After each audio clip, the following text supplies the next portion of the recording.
विजयाबद्दल ताईंचा विजय झालेला आहे। एकीकडे जनशक्ती एकीकडे धनशक्ती नाही का, तरी पण तुम्ही बाजी मारली आहे, काय सांगाल?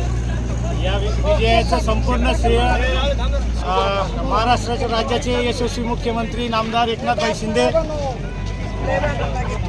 त्याचप्रमाणे जुन्नरचे आमदार शरददादा सोनवणे, शिवसेनेचे सचिव रामभाऊ रेपाळे, त्याचप्रमाणे विकासभाऊ रेपाळे आणि तालुक्यातील सर्व शिवसैनिक, जिल्हा प्रमुख, तालुका प्रमुख, राष्ट्रीय कार्यकारिणीचे सदस्य सचिन भाऊ, देवीदास भाऊ, त्याचप्रमाणे प्रवीण भाऊ, शहर प्रमुख आमचे संदीप भाऊ, हे सगळ्यांनी जे कष्ट घेतले याची आज मेहनत फळ आली आहे।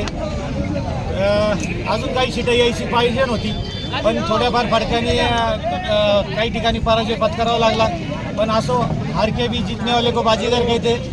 आणि सर्व मंचरकरांचं मनापासून धन्यवाद। गड आला पण सिंह गेला, अशा प्रकारची चर्चा मंचरमध्ये आहे, काय वाटतं? तुमचा पराभव झाला पण ताईंचा विजय झालेला आहे। मी फॉर्म आता मध्ये मंचरमध्ये काय विषय झाला होता दर्ग्याचा, त्यामुळे तिथं उमेदवार नसल्यामुळे नाईलाजाने मला तो फॉर्म ठेवावा लागला, कारण काही लोकांनी जाणून बुजून हिंदू मुसलमानमध्ये भांडण लावायसाठी तिथं प्रयत्न केला, तर त्यामुळे मला फॉर्म ठेवायला लागला, नाही तर मला काय तिथं निवडणूक लढवायची नव्हती। तुमची भूमिका नेहमी सर्व समाजाला एकत्र घेऊन जाण्याची राहिलेली आहे आणि एकनाथभाई शिंदेंच्या तुम्ही नेतृत्वाखाली येणाऱ्या 5 वर्षामध्ये कसं ताईंच्या भूमिकेतून ताईंच्या मार्फत तुम्ही कशा प्रकारे या मंचरकरांना न्याय देणार आहात? मी काय करू शकतो, एक मंचरकरांना नाही तालुक्याला न्याय आहे आणि शिवसेनेच्या स्टाईलनेच आम्ही आमचं काम चालू ठेवणार।